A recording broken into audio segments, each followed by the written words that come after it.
सो hi everybody, आज हम करने जा रहे हैं एक बहुत इम्पॉर्टेंट होने वाली है ये वीडियो। क्योंकि इसमें हम बात करेंगे यूनिट 1 के एमसीक्यूज की, जो कि बहुत सारे होने वाले हैं। 100+ एमसीक्यूज करने वाले हैं and it will be on autobiographical novel, industrial novel, ये सारा ही यूनिट 1 का पूरा कवर होगा उसमें। ठीक है। और यूनिट 1 में टर्म्स का मीनिंग क्या है ये मैंने ऑलरेडी वीडियो में कवर कर रखा है, वो तुम आई बटन पर जाकर या फिर डिस्क्रिप्शन बॉक्स पे जाकर देख सकते हो। सो बिगिन करते हैं हमारी आज की video, that is MCQs. So unit 1 के एमसीक्यूज आपके हैं, starts with this entire thing मैंने अच्छे से दे दिया है कि ये क्या होते हैं। चाहो तो एक बार स्क्रीनशॉट ले सकते हो और एक दूसरी वीडियो में तुम्हें मिल भी जाएगा। ठीक है। Now, let's move on to question number 1. So, पहला क्वेश्चन है तुम्हारा, what is an autobiographical novel? तो जो event setting characters are based upon those of author's own life, जिसमें ऑथर की खुद की लाइफ के बारे में बात हो रही है, जहाँ event setting characters ऐसे हैं, तो that is autobiographical novel, जो कि बिल्कुल सही है। ठीक। Next, which genre involves narrative reflecting the author's personal journey? Author की पर्सनल जर्नी जहां बताई जाए वो क्या है? ऑटोबायोग्राफिकल है। ठीक है। In an autobiographical novel whose life experiences are primarily explored, किसकी लाइफ के एक्सपीरियंसेस हम मेनली देखते हैं? ऑब्वियसली ऑथर की। ऑथर खुद उसमें लिखता है और अपने बारे में लिखता है। ठीक है। ऑटोबायोग्राफी वर्क किसने लिखा था 2001 में? It is Julia Watson. गलत हो जाएगा, बिकॉज आपका आंसर होगा लिंडा एंडरसन। आंसर क्या होगा? लिंडा एंडरसन, क्योंकि इन्होंने 2001 में एक बुक लिखी थी जिसका नाम था द ऑटोबायोग्राफी। ठीक है। और ये जो बाकी हैं उन्होंने उनके बाद लिखी है रीडिंग ऑटोबायोग्राफी। ये है option number A and option number B, जिन्होंने रीडिंग ऑटोबायोग्राफी बाद में लिखी है। बट पहले द ऑटोबायोग्राफी 2001 में जूलिया ने नहीं बल्कि लिंडा एंडरसन ने लिखी है।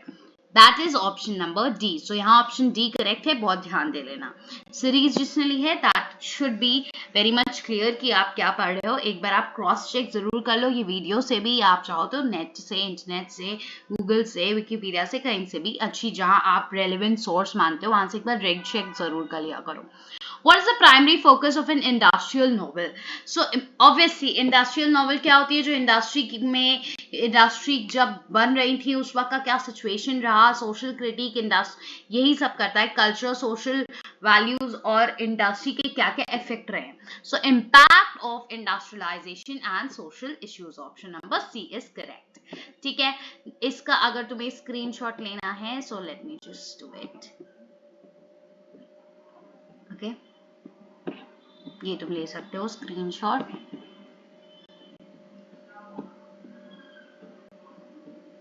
One two six. ठीक है। Question number 7, in an industrial novel what societal aspects are often depicted? तो इंडस्ट्रियल नॉवल में क्या सोसाइटल एस्पेक्ट्स ज्यादातर तुम्हें मिलेंगे? That is everyday life and industrialisation. Everyday life तुमको मिलेगी और इंडस्ट्रियलाइजेशन उसमें दिखेगा। बिल्कुल सही है। विच टर्म, कौन सा term does directly relate to the famous condition of England novel? तो कंडीशन ऑफ इंग्लैंड नॉवल का famous term condition of England novel ही होगा, जो इससे बिल्कुल यहाँ पर मैच कर रहा है। राइट। क्या डिस्टिंग्विश करता है? डिस्टिंग्विश मतलब आखिर क्या अलग है भाई? क्या अलग है in an industrial novel from other genres? बाकी जॉनरास से क्या अलग होता है इंडस्ट्रियल नॉवल में? Examination of industrialisation impact, industrialisation का क्या इम्पैक्ट है वो ये देखता है। मैजिकल एलिमेंट्स बिल्कुल नहीं होते हैं, रोमांटिक एडवेंचर नहीं होता है, हिस्टोरिकल फिगर्स नहीं रहता है, बल्कि एक इंडस्ट्रियल नॉवल क्या करता है? एग्जामिन करता है कि भाई इंडस्ट्री का इफेक्ट, इम्पैक्ट क्या रहा है हमारी सोसाइटी पे, हमारे कल्चर पे, हर चीज पे। What thematic element is likely to be central in an industrial novel? Industrial novel में कौन सी ऐसी थीमेटिकल एलिमेंट है, कौन सा ऐसा थीम है जो बिल्कुल सेंट्रल होता है, बीच में होता है, मतलब हर तरफ रिवॉल्व होता है? मेनली क्या रहते हैं? मैंने तुम्हें बताया, वो सोशल, पॉलिटिकल, कल्चर, हर तरह के इश्यू को दिखाता है इंडस्ट्रीज लगने की वजह से। What is characteristic feature of Newgate novel? Newgate novel, पहली बात होती क्या है? न्यू गेट नॉवल वो होती हैं जो कि हमारे जो भी प्रिजनर्स हो गए या फिर हमारे क्रिमिनल्स हो गए, ठीक है, उनको हाईलाइट करती है। और ये न्यू गेट नॉवल वाली स्टोरीज मेनली ये लोग कहाँ से उठाते थे? न्यू गेट का जो आता था कॉलम उससे उठाते थे। एंड न्यू गेट नॉवल में हमेशा क्रिमिनल के पर्सपेक्टिव से ही बात होगी कि मतलब उसकी आखिर क्या स्टोरी रही है, उसकी आखिर क्या मजबूरी रही है कि उसे ऐसा क्राइम कमिट करना पड़ा। ठीक, ये इसमें क्या होगा, obviously exploration of crime and prison life, बाकी बिल्कुल नहीं होंगे, यही आंसर है। Which one is not an example of autobiographical novel, तो great expectation is not an example of autobiographical novel. And sons in lover है, ठीक है, जेन आयर है जो कि शार्लोट ब्रॉन्टी की है। Okay, now in a new gate novel, what setting is often portrayed? New gate novel में कौन सी setting तुम्हें हमेशा दिखेगी? मैंने तुमको बता दिया, prisoners की criminal environment यही रहेगा, तो बिल्कुल आंसर ऑप्शन डी बिल्कुल सही है। What thematic element is commonly explored in new gate novel? ज्यादातर new gate novel में क्या दिखेगा? बता दिया, crime and punishment दिखेगी, बिल्कुल सही। Fiction about fiction is known as, देखो मेटा फिक्शन वही होता है जिसके अंदर फिक्शन होता है, ठीक है, वो खुद दिखला रहा होता है, बता रहा होता है अपने रीडर्स को कि मैं फिक्शन हूं, मैं रियलिटी नहीं हूं, मैं फिक्शन हूं।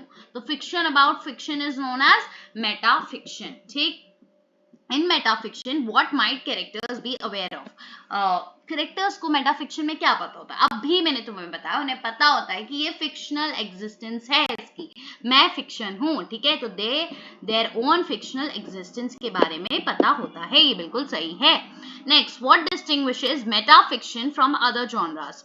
मेटाफिक्शन दूसरे जॉनरास, जो बाकी आपने जॉनरा पढ़े, ठीक है, जैसे ऑटोबायोग्राफिकल नॉवल पढ़ा, इससे कैसे अलग है बताइए?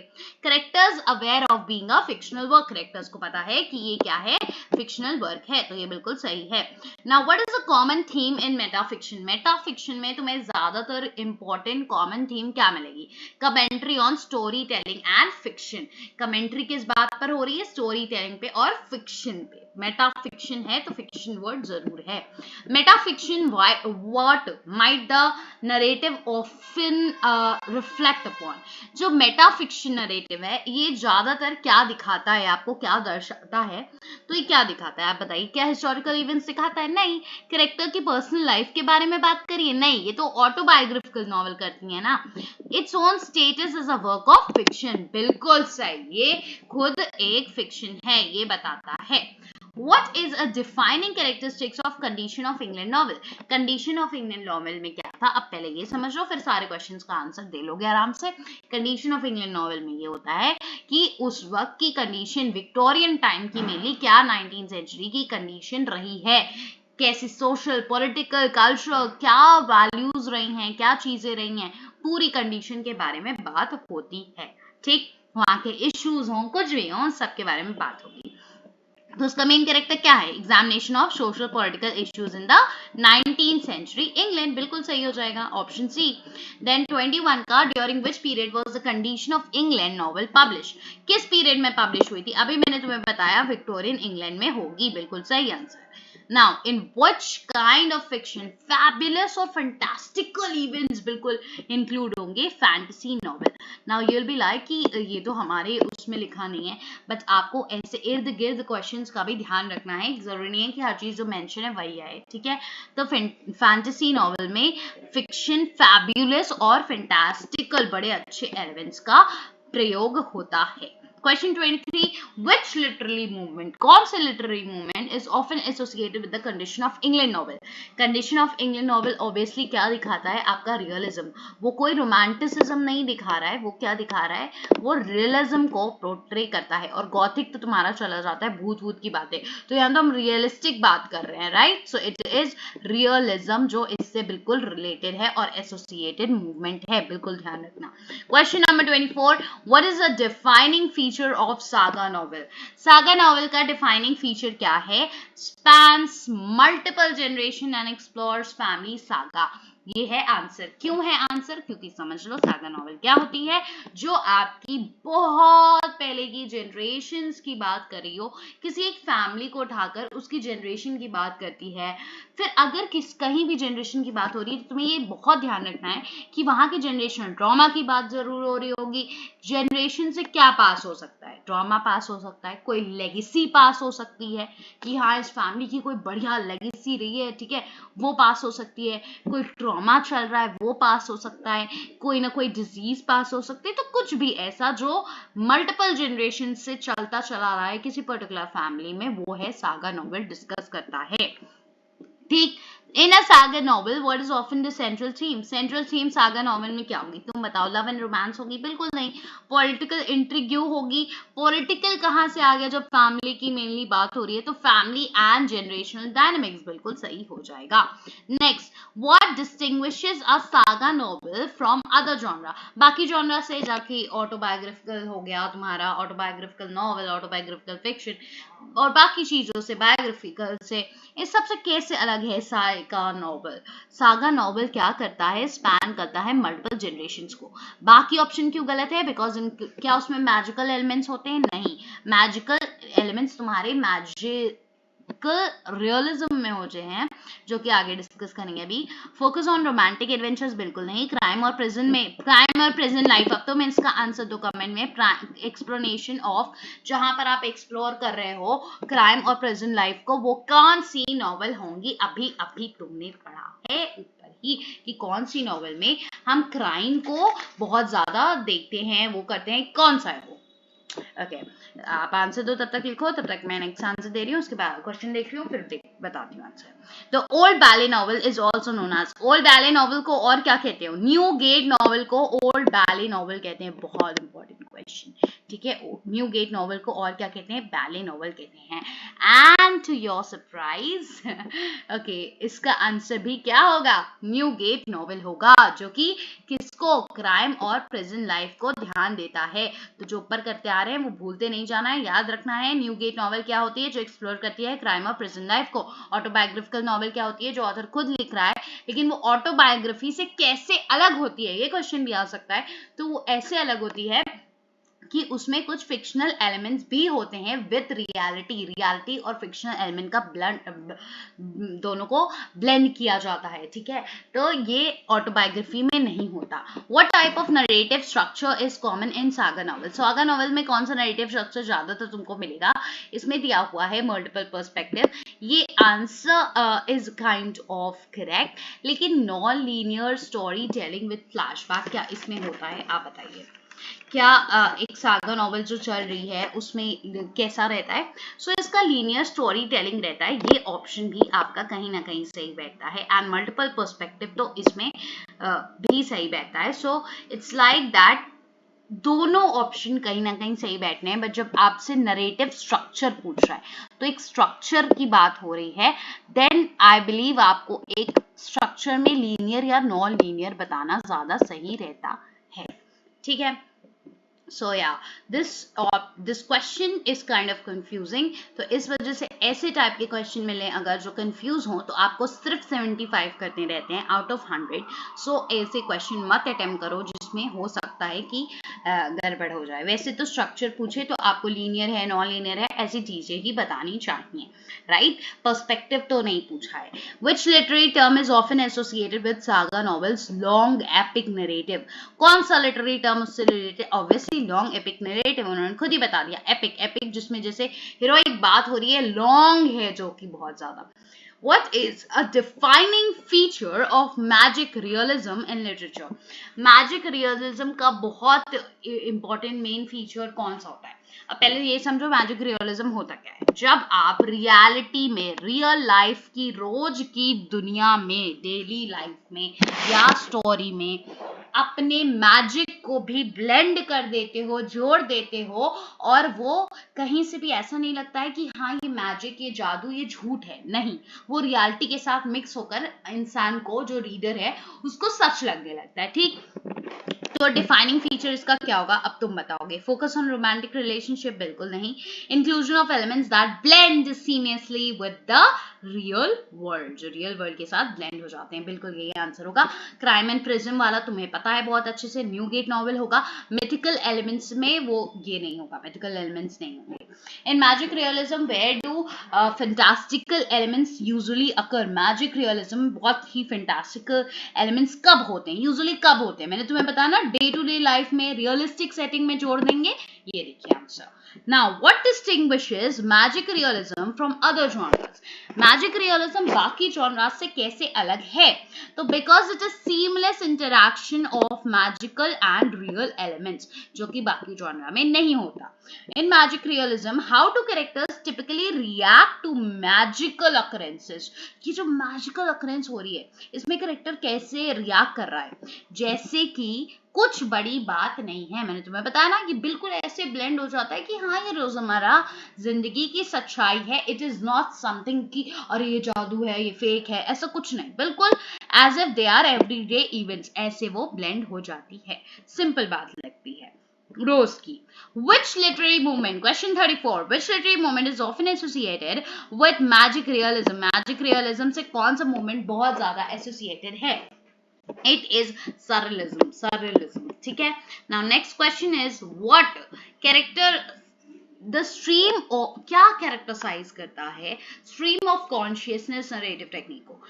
स्ट्रीम ऑफ कॉन्शियसनेस आखिर होता क्या है? आप सिंपल उसका करेक्टर पूछा गया है तुमसे, तो वो होता है जब आप कुछ भी सोच रहे हो, ठीक है, कोई भी थॉट आपके मन में आ रहा है, किसी करेक्टर के मन में चल रहा है, फिर एकदम से वो करेक्टर कुछ और सोचने लगा, फिर कुछ और सोचने लगा, फिर कुछ और सोचने लगा. मतलब कि मैंने सोचा कि मुझे अच्छा खाना खाने का मन हो रहा है, फिर एकदम से मैंने सोचा कि वाह यार आज चलो कार खरीदने चलते हैं. फिर एकदम से हुआ कि पता है तुम्हें एक न्यूज आर्टिकल आया था, उसमें ये जॉब निकली थी, ओ मैं तो उसको देखना भूल गई, अभी निकाल के लाती हूँ. फिर उसके बाद अरे निकाल के लाने से याद आया कि फ्रिज में आइसक्रीम रखी है, वो पहले खा लेते हैं, पिघल जाएगी. सॉरी नॉट पिघल जाएगी, वो पहले खा लेते हैं. ओके वरना कोई ले लेगा. राइट. सो ऐसे अगर बहुत सारे कॉन्शियस आपके माइंड में बहुत कुछ चलता रहे और एक के बाद दूसरा थॉट, दूसरे के बाद दूसरा थॉट, अलग अलग थॉट्स आ जाएं, that is stream of consciousness. ऐसा जब कोई करेक्टर दिखा रहा होता है स्टोरी में, किसी करेक्टर के थ्रू पोर्ट्रे करता है आपका narrator, that is what stream of consciousness. तो presentation of characters thought in a flowing unstructured manner, ये होगा आंसर. बिल्कुल ऑप्शन बी सही है 35 का. Now 36, in a stream of consciousness narrative, where are the characters thoughts often presented? कहाँ पर character के thought often present होते हैं? So it is directly from the character's mind without a clear structure. character के mind से direct thought निकलता है और कोई clear structure नहीं होता. अभी जैसे मैंने जो बातें बताई, अरे ये कर लेते हैं, क्या कोई स्ट्रक्चर था इसका? करेक्ट, क्लियर नहीं, कुछ भी कभी भी आ रहा है. ठीक है. Which novel reflects condition of England? Condition of England कौन सा इसमें से नॉवेल रिफ्लेक्ट करता है? Sons and lover. ठीक है, sons and lovers. Now next question, which literary moment is often associated with the use of stream of consciousness? Stream of consciousness के साथ कौन सा मूवमेंट ज्यादातर दिखता है? तो तुम्हें ये मॉडर्निज्म में ज्यादातर दिखेगा कि स्ट्रीम ऑफ कॉन्शियसनेस है. क्यों है?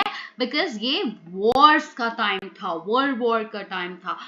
तब लोगों के मन में बहुत से ऐसे फ्रैगमेंटेड, बिखरे, टूटे फूटे ख्याल होते थे, बहुत कुछ वो मन में सोच रहे थे. अभी जो मैंने तुम्हें एग्जांपल दिया, दैट वाज काइंड ऑफ जब आप एक हैप्पीली मूड में सोच रहे हो. लेकिन यूजुअली मॉडर्निज्म में ना बहुत ज्यादा परेशानी में लोग ऐसा सोचते थे. ठीक है. सो मॉडर्निज्म इसका आंसर होगा. What is the primary goal of using stream of consciousness? Stream of consciousness आखिर क्यों यूज करते हैं? क्या गोल है भाई? Capturing the characters inner thoughts and feeling.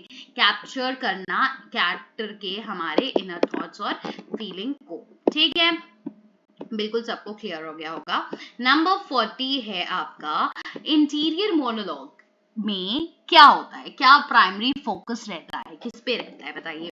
So interior monologue सबसे पहले आपको पता होना चाहिए क्या होता है. मोनोलॉग मतलब जब आप एक ही इंसान डायलॉग बोल रहा है, बाकी सुन रहे हैं. एंड इंटीरियर मतलब आपके अंदर इनर वॉइसेस जो चल रही हैं, दैट इज इंटीरियर मोनोलॉग. इसमें यूजुअली आप अपने आप को सेल्फ इंट्रोस्पेक्ट कर रहे हो, रिफ्लेक्टिव मूड होता है आपका.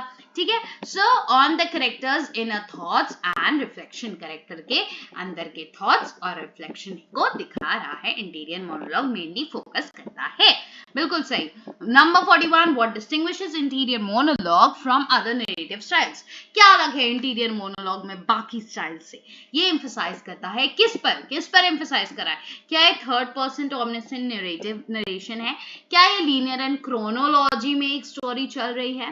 या क्या ये क्राइम और प्रेजेंट लाइफ को दे रहा है? बिल्कुल नहीं, ये तो न्यूगेट नॉवेल करता है. Emphasis on character's inner mental process, बिल्कुल सही। कैरेक्टर के अंदर के मेंटल प्रोसेस, इनर में क्या चल रहा है उसकी बात हो रही है। What is an example of magic realistic novel?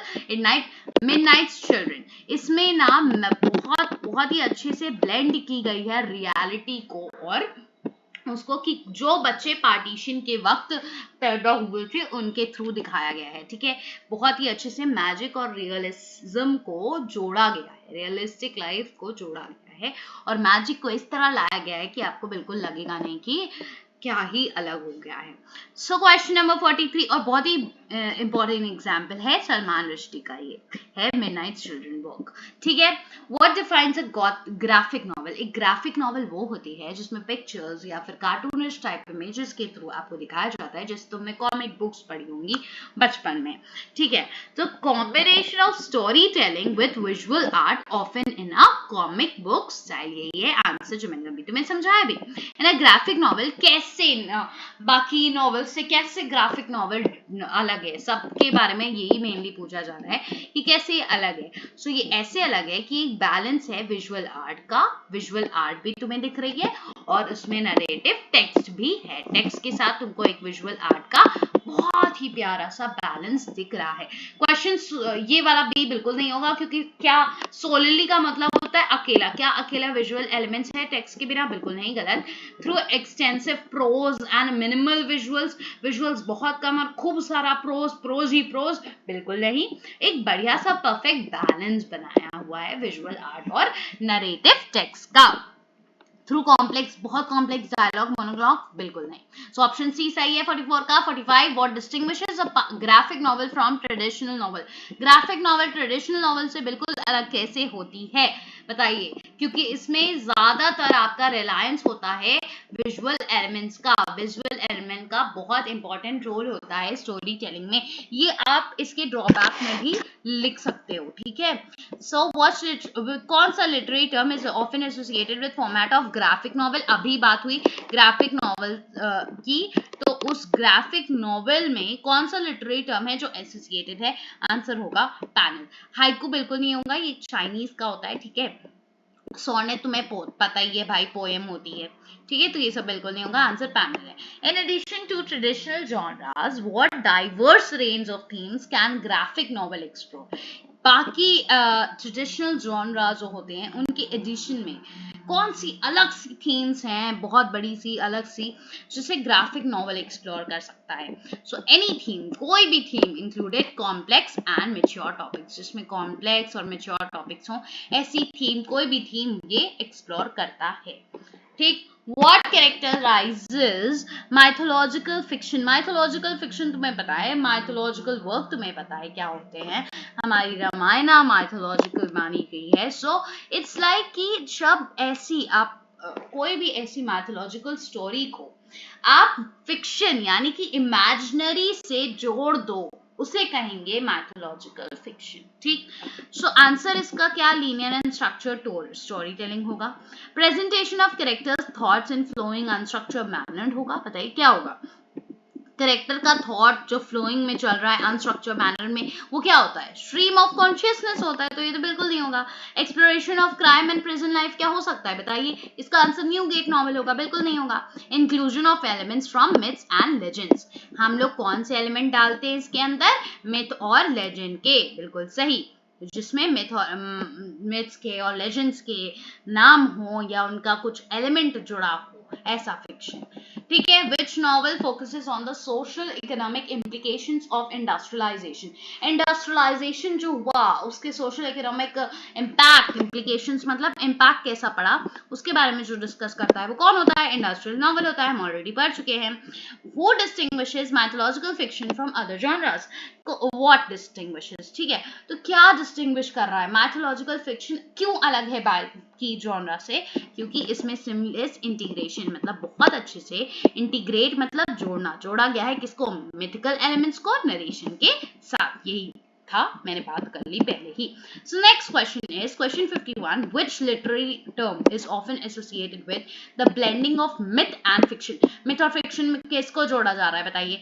Magic realism को। मिथ एंड फिक्शन, अरे इसमें मिथ लिखा है इन्होंने, मिथ अगर होगा तो ध्यान रखना अगर मिथ है, ठीक है, तो मेनली आएगा माइथोलॉजिकल फिक्शन। बट यहाँ पर क्योंकि ना एपिक पोएम सही है, ना हाइकू सही है, ना लाइमेरिक सही है, सो यहाँ पर मैजिक रियलिज्म इन्होंने सही कर दिया है। बट यहाँ पे करेक्ट वर्ड क्या होना चाहिए था? मैजिक होना चाहिए। जहाँ तुम मैजिक और रियलिटी को ब्लेंड करो, वो होता है मैजिक रियलिज्म। ठीक है, अगर मिथ और फिक्शन को हम जोड़ेंगे तो क्या आएगा? माइथोलॉजिकल फिक्शन आएगा। ठीक, माइथोलॉजिकल फिक्शन दिया नहीं है, इसलिए इन्होंने मैजिक रियलिज्म यहाँ पर सही कर दिया। Who coined the term graphic, जो कि लाइक प्रॉपर्ली सही नहीं है। ठीक है, question 52, who coined the term graphic novel? Richard Kyle. Now in mythological fiction, how are mythological elements typically treated? Mythological elements को तुम कैसे ट्रीट करते हो इन माइथोलॉजिकल फिक्शन? बताओ, क्या उसमें तुम प्रेजेंट एज हिस्टोरिकल फैक्ट, क्या हिस्टोरिकल फैक्ट की तरह प्रेजेंट कर दिया जाता है उसको? ये आंसर तो बिल्कुल नहीं होगा। क्या इग्नोर किया जाता है? फोकस ऑन रियलिस्टिक एलिमेंट्स, सिर्फ और सिर्फ रियलिस्टिक एलिमेंट्स पे हम फोकस करते हैं? ये आंसर भी बिल्कुल नहीं होगा। ब्लेंडेड इनटू नरेटिव सीमलेसली, बहुत ही आराम से नरेशन के साथ उसे ब्लेंड कर दिया जाता है, ये बिल्कुल सही है। माइथोलॉजिकल फिक्शन में जो आपका मिथ होता है, जो माइथोलॉजिकल एलिमेंट्स होते हैं, उसको नरेशन के साथ आराम से मिक्स कर दिया जाता है। What cultural and religious context can mythological fiction draw inspiration from? कहाँ से ले सकते हैं इंस्पिरेशन? हमारे कल्चरल या रिलीजियस माइथोलॉजी से इंस्पिरेशन ले लेके, और बहुत से ऐसे माइथोलॉजिकल फिक्शन बने भी हैं। ठीक, जैसे रामायणा से, बहुत महाभारता से निकलकर बहुत सारे अलग माइथोलॉजिकल फिक्शंस बनाए गए। इनफैक्ट तुमने मूवीज तक देखी हैं, वो भी फिक्शनल बेस्ड मूवीज, एक आध तो जिन्हें बहुत क्रिटिक भी किया गया है, और तुम्हें नाम याद ही आ गया होगा, right? Number 55, which term was once applied to a trend in German fiction of the early 1950s? Early 1950s में कौन सा ट्रेंड चल रहा था जर्मन फिक्शन में? That is magic realism. ठीक है, next question, what narrative structures are commonly in mythological fiction? mythological fiction में ज्यादातर तुम्हें कौन से narrative structures देखने को मिलेंगे? नॉन लीनियर स्टोरी टेलिंग रहेगी। ठीक है, जो स्टोरी टेलिंग है वो नॉन लीनियर है, और फ्लैशबैक्स उसमें तुम्हें मिलेंगे। Non linear story telling with flashbacks. Which of the following is a notable example of mythological fiction? The Odyssey mythological elements और आपके फिक्शन को मिक्स करती हुई दिखती है। Who wrote the work Metafiction 1984? Patricia Wolf. Okay, इन्होंने क्या लिखा है? ये वर्क मेटा फिक्शन लिखा है। What defines historical fiction in literature? Historical fiction literature में हिस्टोरिकल फिक्शन को ऐसे डिफाइन किया गया, बताओ। इट इज लाइक हिस्ट्री और फिक्शन को तुमने मिक्स कर दिया, वही तो होगा। ठीक है, तो set in a specific historical period with real historical events and figure. ठीक, एक हिस्टोरिकल पीरियड में आपको प्रेजेंट किया जाएगा। बाकी क्या है? Inclusion of elements from myths and legend, अगर ये आ गया तो क्या आ जाएगा? माइथोलॉजिकल हो जाएगा, वो तो माइथोलॉजिकल फिक्शन हो जाएगा, अगर मिथ को तुम इंक्लूड कर रहे हो। अगर क्राइम और प्रेजेंट को इंक्लूड कर रहे हो तो कौन सा हो जाएगा? न्यू गेट नॉवेल हो जाएगा। Presentation of characters thought in flowing और अनस्ट्रक्चर्ड मैनर, इसका आंसर क्या होगा? बताओ, अब तुम जल्दी से कमेंट में लिखो। इसका आंसर होगा स्ट्रीम ऑफ कॉन्शियसनेस। ठीक है, तो ऑब्वियसली आप अगर एलिमिनेशन मेथड भी यूज करो कि ये नहीं होगा, ये नहीं होगा, ये नहीं होगा, तो तुम्हारे पास डायरेक्ट आंसर मिल जाएगा, दैट इज ऑप्शन डी। ठीक है, तो कभी कभी अगर नहीं समझ में आ रहा है या कोई एक नहीं आता है तो आराम से एलिमिनेशन मेथड यूज करो तुरंत। In historical fiction what is crucial for authenticity? 60 में क्या जरूरी है, ऑथेंटिक है कि नहीं, ये जानने के लिए हिस्टोरिकल फिक्शन में क्या जरूरी है? Accurate portrayal of historical context, जो आप हिस्टोरिकल कॉन्टेक्स्ट यूज कर रहे हो उसको बहुत अच्छे से ढंग से पोर्ट्रे करो, इस बात का ध्यान रखो, क्यों तभी आप लगेगा कि आप ऑथेंटिक बात कर रहे हो, ऑथेंटिक दिखा रहे हो।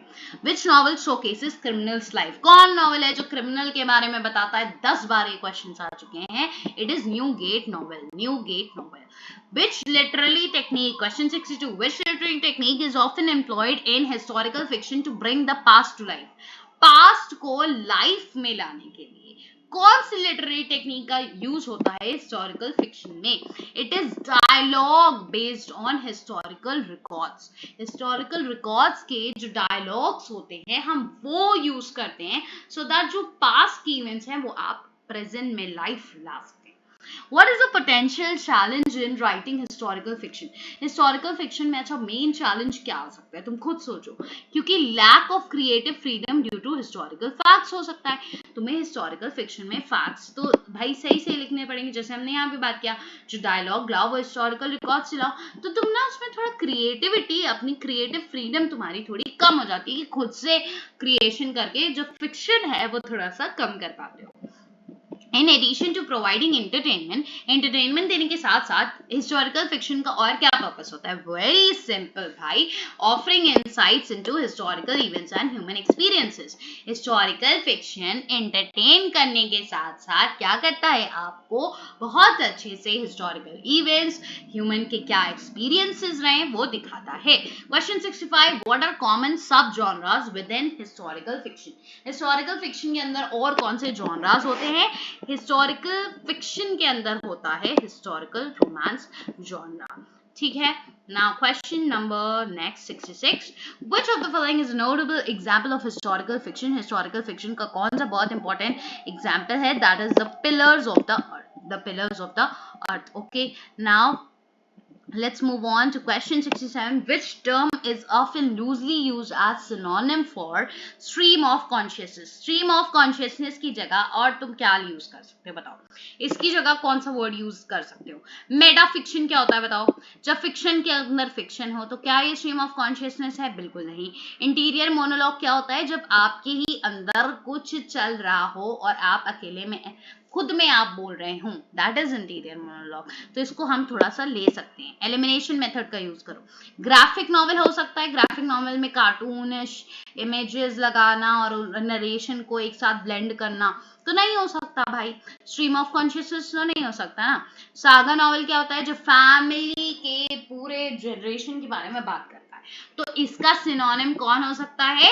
इंटीरियर मोनोलॉग ही सबसे सही बैठता है। Got it? ऐसे यूज करो इस मेथड को, एक एक ऑप्शन को पढ़ो, समझो एंड देन आंसर टिक करो, बिकॉज इसके आंसर सिनोनिम कोई इसका पर्टिकुलर होता नहीं है, बस इसमें तुम्हें समझ के करना है ना। How might historical fiction contribute to cultural understanding? Historical fiction से कैसे आप कल्चरल अंडरस्टैंडिंग तक पहुंच सकते हो? हिस्टोरिकल फिक्शन से आप कल्चरल अंडरस्टैंडिंग कैसे कर सकते हो? By providing a gnostic perspective on the past. इसलिए कर सकते हो क्योंकि वो क्या प्रोवाइड करती है?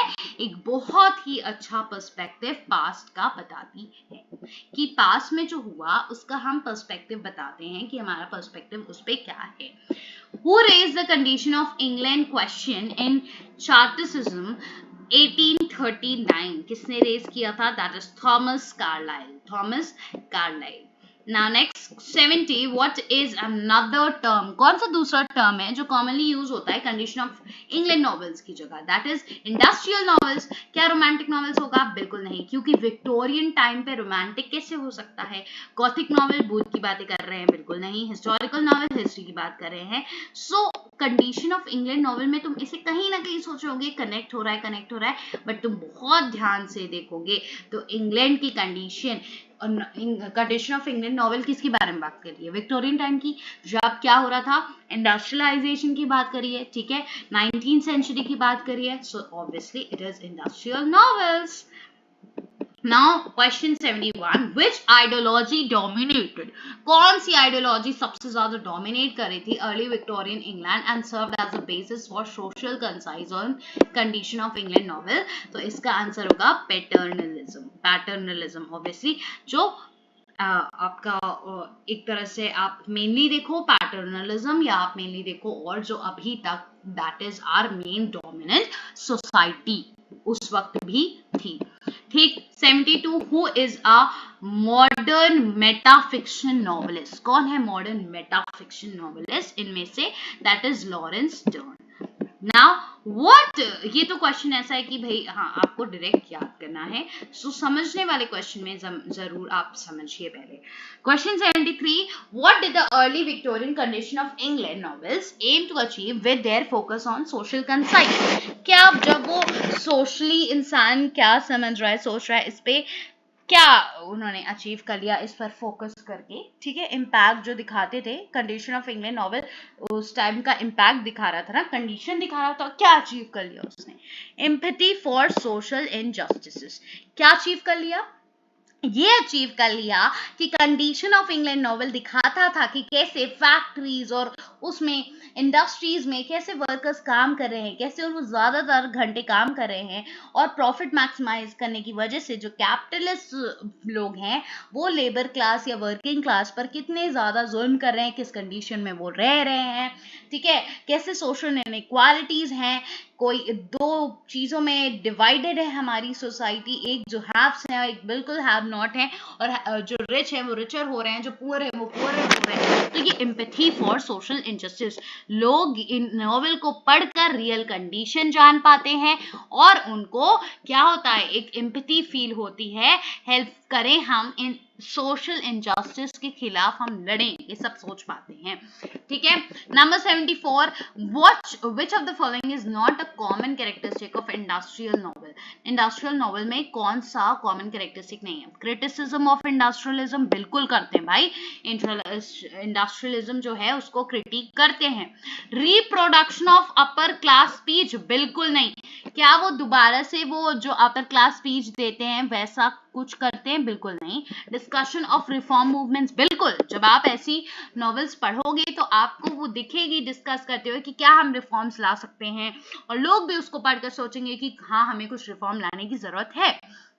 Detail documentation of suffering of the poor, बिल्कुल मैंने अभी तुम्हें समझाया कि भाई सफरिंग जो पुअर की हो रही थी वो उसको सामने लाते थे, तो बस वो अपर क्लास स्पीच को रिप्रोड्यूस बिल्कुल नहीं करते थे, वो तो अपर क्लास जो गलत कर रहा था उसके अगेंस्ट थे, ठीक है। According to Robin B Calway, what are some common characteristics shared by industrial novels? Industrial novel में ज्यादा तुम्हें क्या कॉमन कैरेक्टरिस्टिक दिखेगा? दैट इज डिटेल डॉक्यूमेंटेशन होगा, क्रिटिसिज्म इंडस्ट्रियलिज्म का होगा, और डिस्कस करेंगे किसके बारे में? हम रिफॉर्म मूवमेंट्स के बारे में, जो ऊपर पढ़ा था वही डिटेल वर्जन में लिखा है इस आंसर में, ठीक है।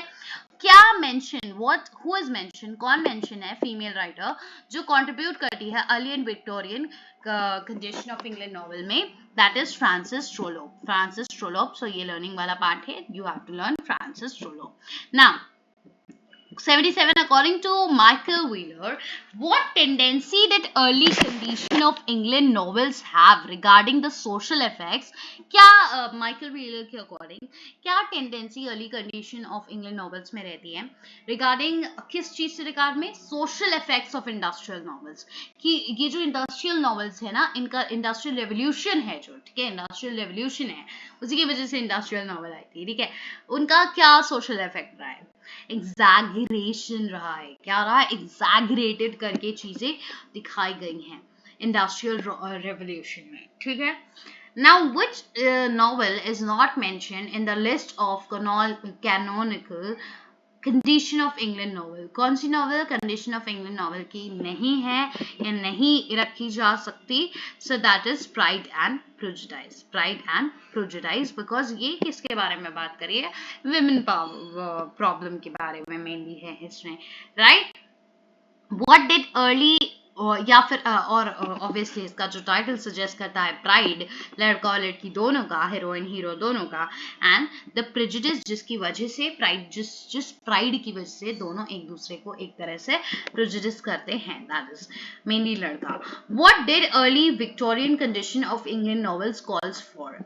क्या Victorian condition of England novel क्या बुलाता है, वो क्या करना चाहता है, वो ये क्या दिखाता है? बताइए, सबसे पहला क्वेश्चन आप मुझे बताइए कमेंट में कि Victorian condition of England novel क्या दिखाता है?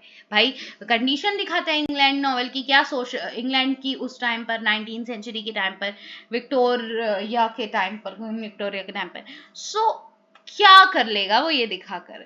वो सोशल रिफॉर्म लाना चाहते हैं, वो रिकंकाइल मतलब दोबारा से जोड़ना बिटवीन रिच एंड पुअर, जो ये डिफरेंस हो गया है रिच एंड पुअर में, वो उस गैप को कम करना चाहते हैं, और वो सोशल रिफॉर्म लाना चाहते हैं अपने इन नॉवेल्स के थ्रू, इन कंडीशन को दिखाकर। कोई भी आपको पुअर कंडीशन दिखाना चाहता है, बताना चाहता है कि आप इनके फील करें एम्पैथी, और आप रिफॉर्म लाने की कोशिश करें। ऐसी नॉवेल्स को पढ़ के आपके मन में जागरूक भी होता है, हाँ हमें एम्पैथी है इनके प्रति और हमें कुछ करना चाहिए, रिफॉर्म लाएंगे हम। Which reform movements are discussed in industrial novels according to passage? बताओ कौन सा reform movements are discussed in industrial novels? क्या रिफॉर्म करना चाहते हैं? Feminism and pacifism? Industrial novels नहीं। चार्टिसिज्म एंड यूटिलिटेरिज्म, अभी तुमने ऊपर भी चार्टिसिज्म के बारे में पढ़ा था, ठीक है। Who wrote the novel Dombey and Son? Dombey and Son किसने लिखी है? It's Charles Dickens novel. Okay, number 82, in what way are industrial novels describe in terms of narrative interest? Industrial novels कैसे डिस्क्राइब की गई हैं? पोलेमिकल and principled होती हैं। कैसी होती है? प्रिंसिपल्ड, एक पर्टिकुलर वे में होती है। रोमांटिक तो बिल्कुल नहीं होगी, हिस्टोरियल फैक्चुअल थोड़ी थी भाई, एकदम फैक्चुअल और हिस्ट्री के बारे में थोड़ी बता रहे थे, तुरंत की कंडीशन बता रही थी इंडस्ट्रियल नॉवेल्स। डिटैच और इमोशनलेस बिल्कुल नहीं, इनको तो पढ़ के तुम्हारे अंदर इमोशन जगेंगे बल्कि, ठीक है। ऑब्वियसली एलिमिनेशन मेथड का यूज किया, तब भी हमने आंसर निकाल लिया, option B. Now 83, what is the main focus of industrial novels of 1840s और 1850s? क्या मेन फोकस था बताओ इंडस्ट्रियल नॉवेल्स का? Industrial relations and social problems, बहुत ही simple. Number 84, which writer is associated with novels Kaninspe and Saibul? It is Benjamin Disraeli। And इसका तो direct आपको learn करना पड़ेगा। Okay, 85, who wrote the book stream of consciousness in the modern novel 1968? किसने लिखी है? Robert Humphrey ने।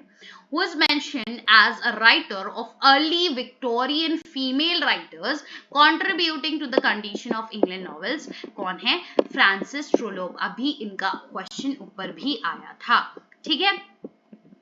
Number 87, what does the term condition of England novel directly relate to? Condition of England novel directly किस बात से relate करती है? That is social concise and injustices.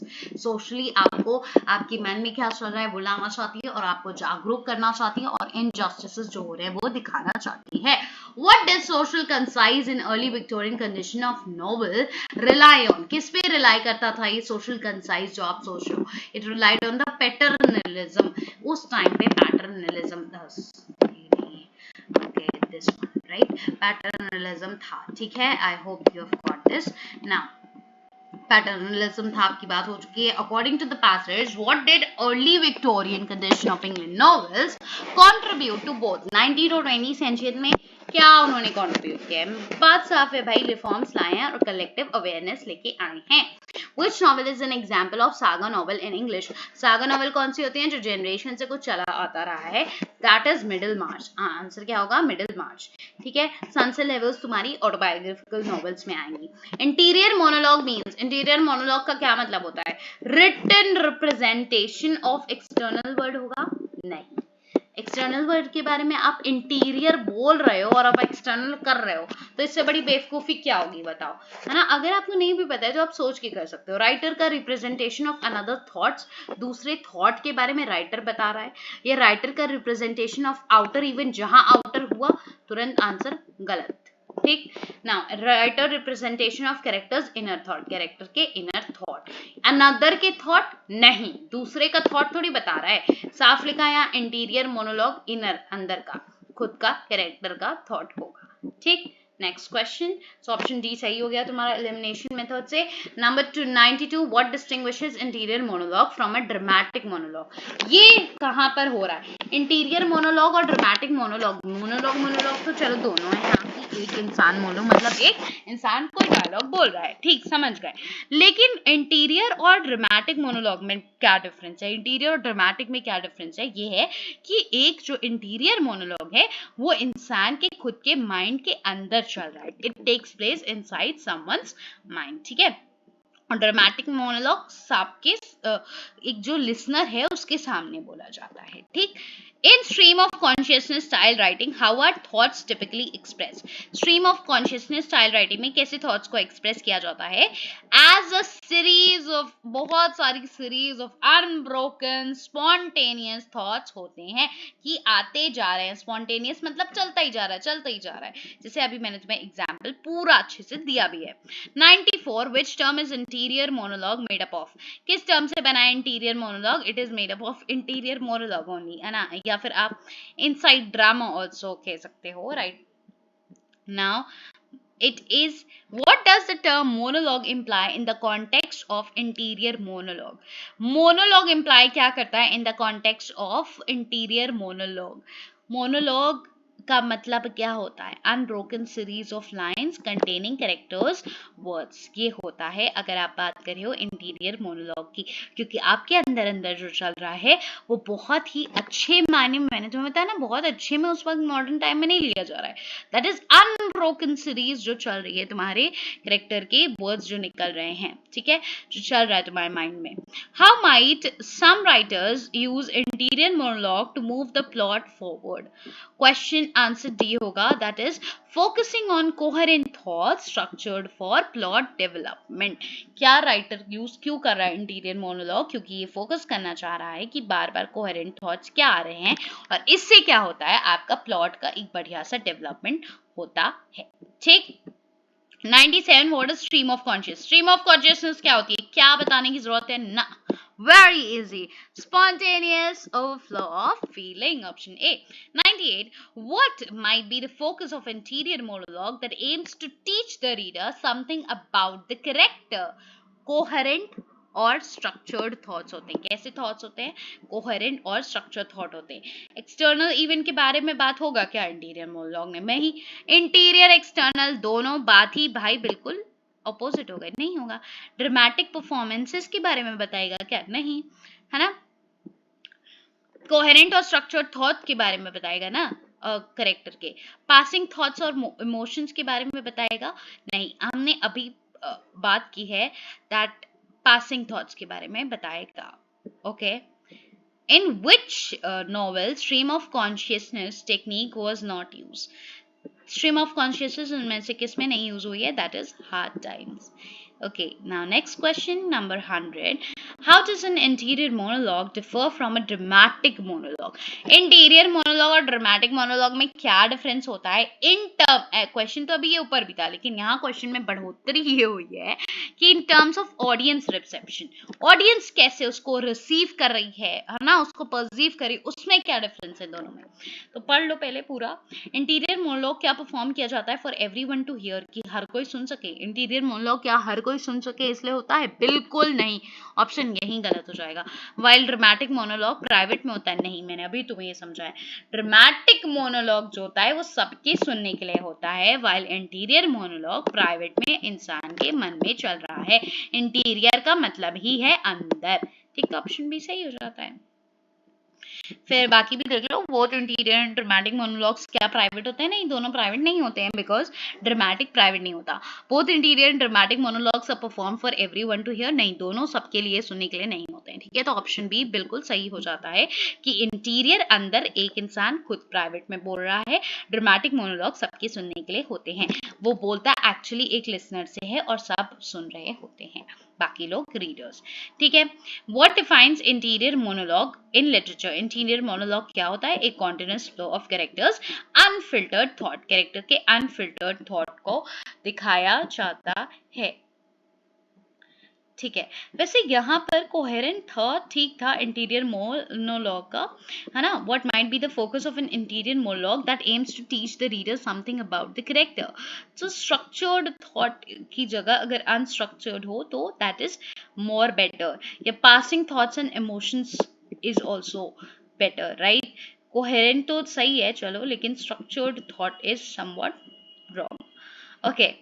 तो ऐसे चीजें जब आपको दिखें, है ना, कि या भाई ये तो कंफ्यूजन हो रहा है, कैसे स्ट्रक्चर्ड हो रहा है ना, तो उसको मत करना. ठीक है. 100 आउट ऑफ, बिकॉज सीरीज में कुछ क्वेश्चंस वैसे रहते हैं, अगर पेपर में भी ऐसे आए तो don't attempt them, leave them, और ऐसा करो जिस पे बिल्कुल श्योर हो।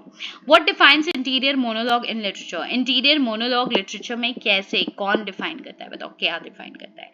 इंटीरियर मोनोलॉग क्या है? एक continuous flow of characters, unfiltered thought. देखो अनफिल्टर्ड थॉट है कैरेक्टर के, बिल्कुल चलते जा रहे हैं, जो उसमें कोई भी आप फिल्ट्रेशन नहीं कर रहे हो। फिल्ट्रेशन मतलब समझते हो, जब आप फिल्टर करके उसको देख के ध्यान से लिखते हो। लेकिन अनफिल्टर होता है जब वो एक बहाव में निकल रहा है, जो निकल रहा है निकल रहा है, आप उसमें कोई साज सज्जा नहीं कर रहे हो बैठ के, ठीक है। जो थॉट्स निकल रहे हैं फ्रैगमेंटेड ही हैं भले, लेकिन हम बता रहे हैं। Question 102, which fiction blends Asian stories with modern story telling? कौन सा फिक्शन एशियन स्टोरीज को ब्लेंड कर रहा है मॉडर्न स्टोरी टेलिंग के साथ?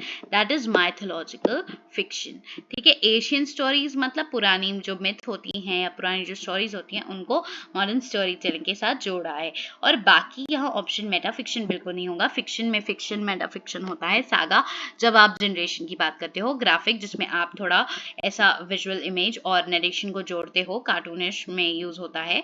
नंबर 103 अब आपका आता है, which technique was pioneered by Dorothy Richardson in pilgrimage? That is stream of consciousness.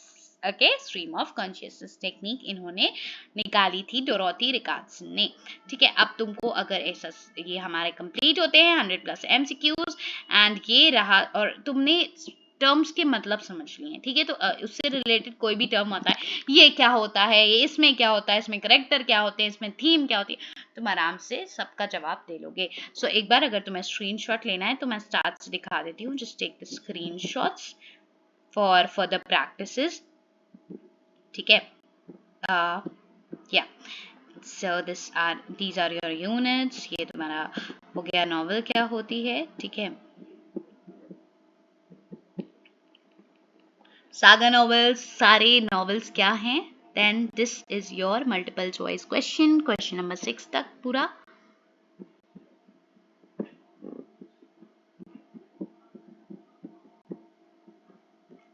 Seven to 12, ठीक है। फिर तुम्हारा आ जाता है 13 to 18, take the screenshot. 19 to 23, okay. फिर उसके बाद 24 to 29। आई होप ये बहुत अच्छे से क्लियर हो, राइट। 30 to 35 ले सकते हो, स्क्रीनशॉट ले लो अच्छे से। Then you have 36 to 40, 41 to 45, and then 46 से लेकर तुम्हारा 50 तक इस पेज पे आता है। Next page 51 to 55, 56 to 60, 61 to 66, 67 to 71। काफ़ी MCQs करने के बाद आपको आई होप बिल्कुल समझ में आ गई होंगी चीज़ें, एंड ऐसे रिलेटेड जो भी क्वेश्चंस आएंगे उसको बहुत ढंग से समझ के करना, जिससे कि बिल्कुल आते हुए क्वेश्चंस तो बिल्कुल गलत नहीं होने चाहिए, ठीक है। 70 to 76, then 77 to 81, okay, 82 to 86, 87 to 91, and do comment ki how was the video and also how was it helpful for your examination after giving your exams. This is 97 to 101 and 102 to 103. Okay, I hope this is all clear. So yeah, signing off, and subscribe to my channel for more such informative videos. Like this video if you enjoyed it. Thank you.